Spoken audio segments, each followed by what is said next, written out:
What's up, sessionistas? Welcome to Street Sessions at nandito tayo ngayon sa Starbucks Boulevard, Riyadh. At kasama natin ang ating head chef, si Kuya Brian. Kuya, kumusta? Okay lang. At magandang gabi sa inyo lahat. Magandang araw. Sessionistas. Welcome to the show, Kuya. Thank you. And also known as Kusinerong Kusinerong Lakwachero Lakwachero Vlogs. Kuya, ano nga ba yung meaning behind the name Kusinerong Lakwachero Vlogs? Dahil kusinero ako, tapos mahilig ako gumala, mahilig maglakwatsa, mahilig kumain sa labas. Okay, so ano siya parang food Food vlog. food vlog, Food, travel. tapos gala sa metro. Wow. Ang ganda nga kuya ng concept mo kasi talagang bagay sa'yo, chef ka eh. Oo. Kumbaga parang food and travel. Kuya, ano yung motivation mo? Bakit ka nag-start ng social media? Tinake advantage ko lang siya para mas makapag-inspire ng ibang tao sa pagluluto. Tapos at the same time, na-enjoy ko rin naman na nagtuturo ng pagluluto. Ayun. At higit sa lahat, kuya, syempre gusto ko namin makilala. Ano nga ba yung buhay mo dati sa Pinas bago ka nag-Saudi? Sa Pinas, ganun pa rin, kusinero, pero nagsimula ako bilang professional na kusinero, siguro mga 19, 20 years old ako, professionally.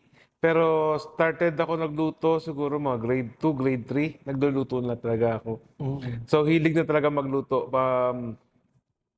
since bata pa, hanggang ngayon. Wow.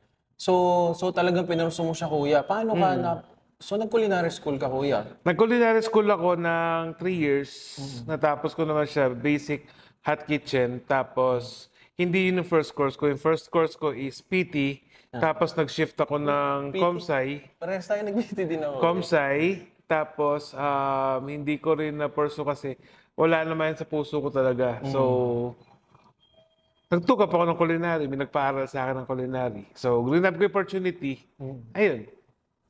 Wow. So, kuya, kailan ka nag-start na maging chef by profession? I mean, By profession, by 21 years old, nag-start ako as a chef de partie sa isang hotel sa Manila.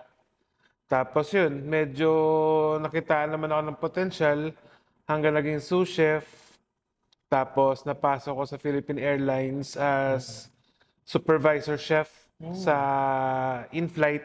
wow. So, sa lahat ng mga staff dun sa Philippine Airlines, isa ako dun sa mga nagluluto ng pagkain. 2,000 to 3,000 employee per day. Grabe, ang dami pala nang niluluto mo. Kaya nga. 3,000 person per day. Kuya, kailan ka nagsimula at paano ka nakapag-Saudi naman? Ano yung naging motivation mo? Paano ka nag-decide? Nakapag-decide ako mag-Saudi actually accidentally. So, meron akong negosyo sa Pilipinas dati. Meron akong maliit na kainan sa may PUP. Nag-start ako mag-business. Sabi ko kasi at the age of 30, Oh. gusto ko may sarili na ako negosyo. Na-achieve ko naman siya siguro mga 31 years old ako. Empleyado pa ako sa Makati noon Oh. as a admin canteen supervisor. Tapos, medyo may naipon ng konti. Nagtayo ako ng kainan sa PUP. Tapos may pinagbantay ako dun sa restaurant ko, kamag-anak, tito. Oo. So, in the long run, siguro mga 6 months, 7 months, kung mas bata pa rin ako, hindi pa ako aware masyado sa mga pasikot-sikot. Alam ko, luto lang. Tapos, magtitinda, yun lang. Medyo hindi maganda yung patakbo nung kamag-anak. So, lesson learned sa mga nagnenegosyo. Mostly kung OFW kayo, pag uwi nyo na lang, pag for good, kayo mismo humawak ng negosyo. So, pag iba kasi, hindi mo natututukan tapos medyo pag pera kasi mainit sa mata. Oo. Bumagsak yung negosyo. Okay. So, nangyari, wala akong choice. Nagpaalam na lang ako doon sa trabaho ko. Nag-resign ako para matutukan yung negosyo ko. Ang nangyari naman, hindi ko na siya maiangat kasi lubog na siya. May instances na 3 months pala hindi nakapagbayad dun sa pwesto. So, lahat ng bala ko, nasimot. Talagang bankrupt. Yung bankrupt talaga to the point na namamalengke ako araw-araw, 500 lang yung pamalengke ko para may paikot lang. Tapos nakapag-decide ako mag-apply ng trabaho, siguro kakabrowse. Nakapag-send ako ng resume sa work abroad. Pero hindi pumasok sa isip ko na makakaalis ako. Oo. After siguro few months, may tumawag sa akin na agency sa Pilipinas. Talagang surprise eh. Oo, tapos yun yung time na walang-wala na ako, yung Pasko, Oo. wala kaming handa kasi talagang zero. Yung daddy ng baby ko, pinang-dedilihensya ko pa. Benta ako ng gamit, benta ako ng relo, benta ako ng... Yung hirap talaga. Umabot na sa point na wala na akong gamit na maibenta. Meron na lang sasakyan ko. So, hindi ko maibenta yung sasakyan kasi wala akong gamitin. Oo, tama. To that point na dumating na yung chance na may interview, Mm.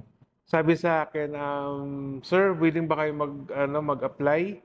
Kasi meron kaming darating na employer this coming Sunday. Sabi niya gano'n na, baka gusto mo mag-try out, interview. Mm. So, sabi ko, saan? Papunta saan? Sabi, papunta ng Jeddah, Saudi Arabia. Oh, so doon una ka, kuya, Doon ako nauna. Tapos, sabi ko, sige, magta-try ako. Nakapasa naman ako sa interview. Tapos, pinabalik kami after 2 days. Tapos, ang sabi, magluluto kami ng at least 5 dishes. Wow. So, yung 5 dishes na yon, iniwan ko na natin ingredients, sila ang bumili. Mm. After 2 days, bumalik ako. Isa siyang malaking kitchen. So, nasa around 25 kaming applicants, 25 kaming kusinero. Out of 25, bumaba ng 16. Mm. Pasok ako dun sa 16. Out of 16, nagluto ulit. Bumaba ng 9. Hanggang naging 6. Tapos hanggang naging 3. Okay. Doon sa top 3, kaming tatlo na nagluto. Ako pa rin yung napili nung employer. So, sabing ganon, congratulations, ikaw yung napili. Parang master chef pa rin, kuya. Oo, so out of 25, ako yung naging parang top contender. Oo. Galing ah. Tapos, pili ako ng isa na sous chef o yung makakasama namin out of do sa mga nakasaba ko, sa mga nakalaban ko. So yun, nakapili na ako ng isa, yung manager namin, which is si Sir Julius, kasama dun sa mga naging judges. Sabay-sabay kaming umalis, siguro after a month. Yun. So, kinausap ko yung parents ko, mama ko, anak ko, sabi ko, gagawin ko to, aalis ako. Hindi para lumayo sa obligasyon, kundi para bigyan kayo ng mas magandang kinabukasan, mas okay na future. Okay. First time kong umalis sa poder ng nanay ko. 32 years old ako nun. Yun. Talagang ang naging motivation mo na mag-abroad ay yung family. Family, kasi yung baby ko, ilang taon pa lang nun, parang 3, 4 years old. Mm. Karamihan naman tayo, ganun talaga eh, no? Oo. Para sa pamilya. Kuya, worth it ba na iwanan natin yung pamilya natin at magtrabaho tayo abroad? Kung kaya ninyo at meron kayong choice sa Pinas, why not magstay kayo? Pero kung lack of chances, gaya naman nangyayari ngayon sa atin sa Pinas, na hindi naman ganun kaganda yung opportunity na ma-offer sa atin sa bansa natin, Oo. worth it kaalis kayo para sa future nila. Mabigyan sila mas better opportunity, mas better education. Kasi para sa akin, mas gusto ko yung nag-invest ako sa edukasyon ng anak ko. Oo. From kinder hanggang ngayon, high school, siya ng high school. Nasa private school. Ginagapang kasi para sa akin, education still best na ipamamana mo sa bata, sa anak mo. Kumbaga, education at diskarte. Education at diskarte Absolutely. kasi yun yung magandang pundasyon. Oo. Pagka wala ka man ipon or maipamamana sa anak mo, at least maganda yung education na na-build up mo sa kanya. Tama. Kuya, ano yung difference ng buhay nyo ngayon compared before? Compared before, mas okay kasi dati medyo struggle. Oo. Hindi naman ganun ka-struggle, pero mas naibibigay ko yung needs ng anak ko in terms of education, leisure, needs. hindi ko siya napapabayaan. Pati yung mom ko. Kasi medication pa lang, ibang klase na eh. Medication ng mom ko, maintenance. Oo, pagka... Grabe, hindi yung pwede. Kaya ako inaano lahat yun sa nanay ko kasi siya pa rin yung nagmamaneho sa anak ko hanggang ngayon. Ganun. Talagang... On hand siya sa on hand siya sa mga apo niya. Lahat ng apo niya on hand siya. Kaya laking pasasalamat ko sa mother ko na hanggang ngayon siya pa rin nag-aasikaso sa anak ko, sa mga pamangkin ko. Sabi nga iba din talaga mag-alaga yung mga lolo. Iba ang parents, iba ang lola mag-alaga. Kuya, sa experience mo sa pagbi-business, sabi mo nga kanina na bankrupt. Oo. Kung tatanungin ka ngayon, what would you do differently? Ano yung diskarte na gagawin mo? Kung makakapag-open ako ulit, siguro mas tututukan ko na mabuti. I will not repeat the same mistake that I've done before nung bata pa kasi. Parang ilang taon lang ako nagka-negosyo, 31 years old. So ngayon, mas naging matured, mas naging on hand. So mas matututukan ko yung magiging negosyo ngayon. Alam ko na yung pasikot-sikot, di gaya dati na luto lang yung alam ko. Gaano ka-importante ang pag-invest or pag-put up ng sariling business, kuya, tulad sa ating mga OFW? Importante yun kasi para makapag-for good ka na. Ngayon, hindi ka naman makapag-for good kung wala ka rin pang open up. Tama. So at least maski pa paano magkaroon ka ng magandang savings. Lalo kung tapos na yung pamilya mo, tapos na yung mga anak mo, mas makapag-focus ka mag-ipon mabuti para makapag-for good ka na. Makasama mo na sila. Iba pa rin pagkasama mo sila. Oo, totoo yan. Kasi yung pamilya talaga, Oo. meant na Kesa yung everyday nga kayo magkausap, everyday kayong magka-video call, iba pa rin yung nahahawakan mo sila, naaakap mo sila. Totoo yan. Yun. Yung presensya talaga eh. Yung presensya na kasama ka ng anak mo araw-araw. Oo. Pero hindi ko pinapalagpas sa isang araw na hindi ako tatawag sa video, hindi ako mag-good night, hindi ako mag-good morning. Kailangan lagi akong good morning, nandito na ako sa trabaho. O good night, lock niyo yung mga pinto. Yung communication, ayaw ko magkaroon ng barrier na pinabayaan ako ng papa ko, pinabayaan ako ng daddy ko. Hindi ako iniintindi. Ayaw ko nilang maramdaman yun. Gusto ko, nararamdaman pa rin nila yung presence ko maski na sa malayo ako. Ayaw ko magkaroon sila ng hatred sa akin na hindi ko sila iniintindi na sa malayo ako. Hindi. Binibigyan ko sila ng idea na kasama nyo ako araw-araw. Yun nga lang, andito ako para magtrabaho, para sa needs nyo, hindi para kung saan man. Tama. Kumbaga parang, as much as you want to provide yung material things para sa kanila, yung I am providing priority. all those things, pero nilalagyan ko siya ng reward system. Hindi basta bigay lang. Gusto ko pag nagbigay ako kunyari ng cellphone, wala akong pakialam kahit maganda yan. Pipilitin ko yung maibigay sa kanya. Basta bigyan mo ako ng magandang grades. Oo, totoo yan. Bigyan mo ako ng magandang attitude, bigyan mo ako ng magandang reward na makukuha mo yung bagay na gusto mo. Para in the long run, pagtanda niya, hindi niya iisipin na madali niya makukuha yung gamit kasi hiningi niya lang. Gusto ko makuha niya yung gamit kasi pinaghirapan niya. Tama, totoo. Kumbaga parang, you have to earn it. Earn it and then you will receive it. Yun ang gusto kong i-build up sa kanya. Then you have to have the patience as well. Diba? Gaya niya, yung sapatos na hiningi niya sa akin, although ngayon, nagre-reklamo na siya na masakit paan niya kasi masikip na. Nako, malaki na yan. Kahit 16 siya, pero paan niya 45 na. So si mama, ganun din ang ginagawa sa kanya, reward system din. Hindi mo basta-basta makukuha. Makukuha mo yan, pero kailangan dumaan ka sa butas ng karayon. Oo, totoo naman yan. Tangkad siya 16, tapos nasa ata siya 5'8 na. Ay, tatangkad pa yan. Iba yung mga bata. Ang paa niya ay 45. Okay, mo. Siguro sa gatas. Siguro noon kasi ang gatas niya S26 tsaka Enpafro. Yung anak ko din. 10 years old pero halos nandito ko na sa may Kaya balikat. ibang bata ngayon, ewan kung anong pa pinapagawa ng gadget, saan na ba't ang lalaki nila? Totoo. Kuya, may tanong ako pa. Ano pa? As a chef, ano yung naging challenges na kinaharap mo sa food industry? As a chef, Sa pagkain naman sa akin, walang challenge naman kasi yun yung buhay ko pagluluto. Yung challenge lang as a chef is to have the environment with you. Yung mga tao surrounds you. Yun yung challenge eh. Kasi lahat tayo in a different walks of life, iba-iba yung attitude.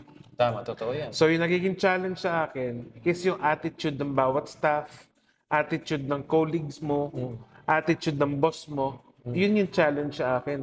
Sa pagluluto, wala akong pakialam, European, Mediterranean, Southeast Asian, paggawa mo sa akin, walang problema dyan. Ang challenge na sa akin is how to deal with those attitudes with your coworkers. Yun yung pinaka-challenge sa akin. So ang ginagawa kong motivation is kinukuha ko lahat yung ano nila, yung attitude. So ina-earn ko yung respect nila. Tapos hanggat maaari kaya ko silang parang gawing baby. Oo. Para maski paano, mapunan mo yung needs nila. Yun yung ginagawa ko as their head. Kumbaga, parang anak ang turing ko sa kanilang lahat. Sa colleagues, gagaya sa mga kasamang manager ko, pakikisama lang talaga yung importante. Kasi pag wala kang pakikisama, walang tatagal sa yung tao. Kumbaga, importante din talaga yung factor ng good working environment, no? Nung pinalalaki kami ng mama ko, ang una-una niya sinasabi, pag lumabas ka ng bahay, unang-una mong dadalhin, pakikisama. Dahil pag wala kang pakikisama, kaiinisan ka ng tao. So, dapat lagi mong bitbit yun. Hindi yung ikaw ang laging pakikisamaan ng tao, hindi. Dapat marunong kayo in both ways na give and take. Tama, totoo. Pag wala yun, walang respect sa environment, hindi kayo tatagal sa trabaho. So, you have to earn respect, you have to give respect, everything will be okay. Tama. Kailangan magmula talaga sa'yo muna eh. Oo. Lahat. No matter what. No nationalities. No Filipino or Filipino. Everything will be equal. And all will be fine. Totoo. Kuya, what do you love about your job as a chef? Eating and exploring Sabi food. ko na nga ba? Kasi chef eh, di Pakita ba? mo like ko. Hindi kasi sa akin, I have the luxury of eating all kinds of food. Saka masarap yung luto mo. Oh. All kinds of dishes I can cook due to my work. Oh. I have all the ingredients I could get. Totoo. I can eat whatever I want to cook. The thing is, I have to feed people also with good food. Kuya, yung last time, yung sinerve mo sa akin na ramen, napakasarap. Yung seafood ramen nila, bago yun. Masarap, try nyo. So may bago kaming tatlong ramen. So hindi naman ako nag-i-stuck lang sa yun lang yung menu. Oo. I keep exploring. Oo. Talaga, I keep yung masarap. making my menus exciting. Hindi siya stagnant. Kumbaga parang art din yan eh. Yun yung art mo as a chef. Doon papasok yung product and development ng pagiging chef. Hindi ka stagnant lang doon sa menu mo. So sa akin kasi ginagawa ko, every 6 months, ina-analyze namin yung menu. Oo. Kung gumagana ba siya, kung umaandar ba na sa sales. Pag hindi, tanggal, palit ng bago. So, the same time, may nakikitang bago yung mga customer na, uy, may bago sila. Hindi yung basta yun lang. Yun. Kumbaga parang ina-assess nyo din, ano, yung kada... Every 6 months, nag-a-assess kami ng menu engineering, kung alin doon yung non-performer ng mga menu. Pag non-performer menu, although kahit masarap, kung hindi naman performer, so we have to replace para may makita pa rin exciting yung mga tao na kakainin nila. Oo, Kung maging regular customer ka for 6 months, makita mo yun menu, hindi ka magsasawa. same pa din. So at least magkaroon ka ng ibang variation, ibang variants para your food will be keeping it exciting. Tama. Kaya pala, even though Chinese restaurant yung pinaka-pinoportray nyo as a Chinwa, Southeast Asian food talaga yung sineserve nyo, At no? first, we stick to Chinese food. 100% Chinese food on our first 2-3 years. Pero as time goes by, we introduce some items from different Asian country, Asian neighbor, para magkaroon ng exciting yung menu natin. Kasi mostly sa mga Saudis na babae, naghahanap sila bago sa kanila sushi. Oo. So, by grabbing those opportunity, serve it. Totoo yan. Para hindi naman na manatili lang sa Chinese yung ano natin. Hanggang naging Southeast Asian na yung menu natin for the last 8.5 years. Ngayon, Southeast Asia na siya halos. Meron na Thai, may Indonesian, may Korean, may Cambodian, may Filipino. Ayun. Chinese hindi pa rin mawawala, Japanese. Yun. Kaya pala Para still exciting pa rin yung pagkain. Oh, lagi kayong full pack sa Chinwa eh. Sabi ko. Yes, yun ang ano, kung pwede lang namin expand, palakihin yung pwesto, ginawa na natin. Kuya. Hopefully makapag-expand Kaya kayo. nga. Kasi ang dami nyo talagang customers, no? Mahal Yun. kayo ng mga Mahal, hilig kumain. ano lang doon is, nagpapasalamat kami kasi maraming tumatangkilik sa pagkain namin. Hindi dahil sa nakikilala sa mga vlogger, maski noon pa naman na wala pang vlogger. Although malaking tulong pa rin yung mga vloggers, pero laking pasasalamat ko na maraming tumatangkilik sa Chinwa dahil sa consistent tsaka maayos yung pagkain namin. Kumbaga, yung quality talaga ng Quality. food, eh. Oo. Pati yung pag-serve, may presentation eh. Kumbaga parang, grabe. From day one hanggang ngayon, hindi nagbago yung portioning, hindi nagbago yung timpla namin kasi we keep it as strict as possible na ultimong vegetable nakabalot yan. Parang Indomie. Pag gumawa ka ng karne, gumawa ka ng noodles, kasama na sa package yung seasonings niya, di ba? Pero hindi sa amin, pag gumawa ka ng karne, may mga designated na vegetable na nakarepack yan. Para iisa lang yung sukat, maski sino magluto, iisa lang yung dami ng vegetable, iisa lang yung sukat ng sauces kasi may pantakal sila. So we keep it uniform since day one hanggang ngayon. So isa yun sa mga treat siguro kung bakit yung pa rin yung lasa ng pagkain namin. Hindi na mabago. Kasi yun talaga yung babalik-balikan nila eh. Yun yung importante. O yung signature taste ng ano. Ang importante doon is hindi nagbabago yung lasa mo. Kumbaga, authentic talaga yung Authentic lasa pa niya. rin yung lasa niya hanggang ngayon.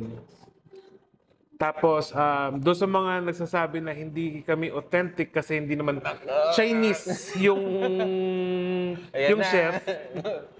Chinese to, go. I'm a half Chinese. My father's Chinese. I've been growing up with Ong Pin and Binondo. Laking Chinese food ang kinain ko kasi family ko, father ko Chinese. And I'm from Pampanga because my mom is Kapampangan. So I have the two culture from Kapampangan and Chinese. Kuya, So- nabanggit mo yung yung pizza ka mo na pakbet? Yun, nagtrabaho din ako sa Ilocos for 4 years sa Paway Ilocos Norte. So, I keep myself exciting before kasi hinamon ako nung may-ari. Sabi nung may-ari, doon kasi European pa yung hawak ko. Opo. Siguro mga 15 years ago, European Mediterranean pa yung hawak ko, hindi pa Southeast Asian. Bago ko inaral sa Southeast Asian, nag-European Mediterranean ako. So, European, ano ba si European? Pizzas, main dishes ng mga stir-fry, yung mga ganun. Searing. So, ang hawak ko nun, pizza at pasta sa dati kong trabaho. So, give me an exciting menu na magiging infusion ng Ilocano at ng Italian. Ang galing eh. So, I have an assignment for 2 days na to come up with a menu that has Italian taste, Italian style, but Ilocano taste. So, nagkaroon ako ng pasta Ilocano, which is longganisa Ilocano, yung longganisang Ilocos na ginawa kong pasta. Instead of chorizo sa Italian, Longganisa. yung longganisa ng Ilocano ang ginamit ko.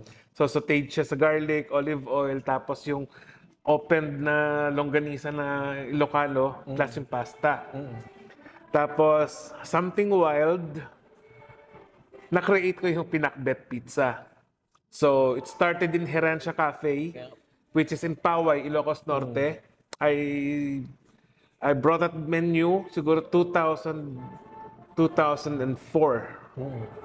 So, challenge ako ng mga may-ari na to come up with a menu that Italian-inspired but Ilocano taste. So, pizza, thin crust, gawa ko yun. Tapos, pizza sauce, which is homemade din, plus mozzarella, cheddar cheese, and pinakbet dish. Yung toppings niya, pinakbet, may ampalaya, which is they call it parya, talong, sitaw, bagoong as the toppings, as para maging anchovy niya is bagoong bagoong isda talaga. May okra, and yun, binake ko, tapos pinatikim ko sa kanila. Which is nagkaroon pa rin akong trial and error kasi may mga vegetable akong ibang tinanggal. Pero minentain ko yung tomatoes na wedge na slice as toppings. Diba sa regular pizza yung pabilog na tomato. Yun, pinakbet plus tomatoes on top para kitang-kita mong pinakbet kasi may kamatis. Nasarapan ako nung gabi. Sabi ko doon sa mga may-ari, sige, come back tomorrow. I'll show you a menu that will satisfy your taste bud. So, doon sa mga owner, may Singaporean, may Filipino, pure Ilocano lahat. Nasarapan sila. Gusto nila, kuya. So, nung in-introduce namin sa mga bakasyonista, yung mga napupunta doon sa church, kasi ano yun heritage site. So, lahat ng mga bakasyonista nagpupunta rin para magpa-picture, tumatakbo sa restaurant namin para kumain kasi katapat lang yung restaurant. Fine dining restaurant yun. Fine dining. Puro antiques. Tapos nung in-introduce namin si Pinakbet Pizza, naging hit. Wow. Hanggang ngayon, hit pa rin siya sa Ilocos yung Pinakbet Pizza. Ang nag-o-offer sa kanya ngayon sa Ilocos Norte is Saramsam. Saramsam, guys. Kung gusto nyo matikman yung Still pinakbet open. pizza. Still serving the good pizza that I did before Kailangan natin i-try, kuya. 20 years ago. Kuya, why not bring it here? Alam mo kung ako isang food vlogger, isa akong, sabihin natin, food critic or something, it would be interesting for me. Imagine, Italian and Filipino, Ilocano, Pero dito pinakbet. kasi, mahirap mong i-implicate yung food na gaya na sinaserve ko doon sa restaurant namin ngayon, Asian Mahirap naman ihalo yung Asian and Arabic food. Tapos /Italian. /Italian, parang masakit na sa ulo. Siguro pa nagkaroon tayong ibang concept ng restaurant, yun ang pwede nating i-bring up sa kanila. Ayoko naman umalis dun sa concept ng hawak ko ngayon na concept, tapos may iba yung dish natin. Pero madaling-madali lang yan. Kuya, ang gawin na lang natin, collab tayo sa susunod. Tapos Cooking demo. review natin. Oo, tikman natin Pwede yung po, pinakbet pwede. pizza. Diba? Maghanap tayo magandang kitchen para makapag-collab tayo. Sige, nun. sige. Meron akong kilala na may magandang kitchen. Sige, ako exciting yan. Abangan natin yan. Abangan natin yan. Chef Bry. Okay. So, so far, ano yung sa tingin mo na itinuro sa'yo ni Lord dito sa Saudi Arabia? Tinuro niya siguro sa akin nung napunta ako dito. Simula naman noon hindi ako bumitaw sa kanya. Lagi kong inaano na pag may problema akong mabigat, lagi ko sinasabi, Lord, ikaw nang bahala sa akin. Ipinapaubaya ko sa iyo yung problema ko, mas ikaw ang nakakaalam. Tama. Maski pag hirap na ako, yung parang bigat na bigat na yung dibdib ko, ang lagi ko lang sinasabi, bahala ka na. Mas ikaw ang nakakaalam kung ano yung para sa ikabubuti ko. Guide mo na lang ako. Yun lang. Tinuruan niya ako mas maging matapang pagpunta ko dito sa Saudi Arabia. Kasi pagpunta mo dito, wala ka namang kakilala. Ikaw lang mag-isa. May sakit ka, solo mo. Gutom ka, kakain ka, ikaw mag-isa. Maglalaba ka, maski may sakit ka, ikaw gagawa. So, tinuro niya sa akin, maski kanino naman, na mas maging matapang kasi para harapin yung araw-araw na buhay mo, mas maging matapang ka. Maski mag-isa ka lang. And pakikisama sa ibang kapwa para lumawak yung mundo mo. Magkaroon ka ng maraming kaibigan, hindi kayong kaiinisan kasi marunong ka makisama. Kasi once marunong ka makisama, walang tao na tatalikod para sa'yo. Lahat yan, lilingapin ka, yayakapin ka kasi maayos ka makisama. And dasal talaga lagi sa kanya na huwag kang pabayaan. Kasi ako, yun yung lagi ko sinasabi na, Lord, bahala ka na sa akin, mas ikaw ang nakakaalam kung ano yung ibibigay mong problema sa akin, pinapaubaya ko sa'yo. Yun lang yun. Gabi-gabi yan. Huwag niyong kalimutan na tumawag sa kanya maski pa paano para gabayan tayo sa araw-araw. Tama. Na-remind lang ako nung isang passage sa Bible na call to me and I will answer you. Oo, yun lang yun na maski anong busy mo, bago ka pumikit ang mata matutulog, Lord, salamat. Pagising mo sa umaga, ganun pa rin. Lord, salamat, binigyan mo ako pa ng bagong buhay na para mapaglingkuran ko pamilya ko, Tama. maayos ko yung anak ko. Yun lang. Kuya, ano yung mensahe mo para sa mga kapwa natin OFW at sa mga tao na aspiring na maging OFW as a chef din dito sa Saudi? Hindi lang bilang as a chef, kumbaga sabihin na natin kuya o tatay, pag napagdesisyonan yung aalis sa bansa natin at mangibang bansa, ang unang-una mong dadalhin lagi, panalangin, pagiging matatag, pagiging matibay kasi hindi biro ang mag-abroad. Tama to.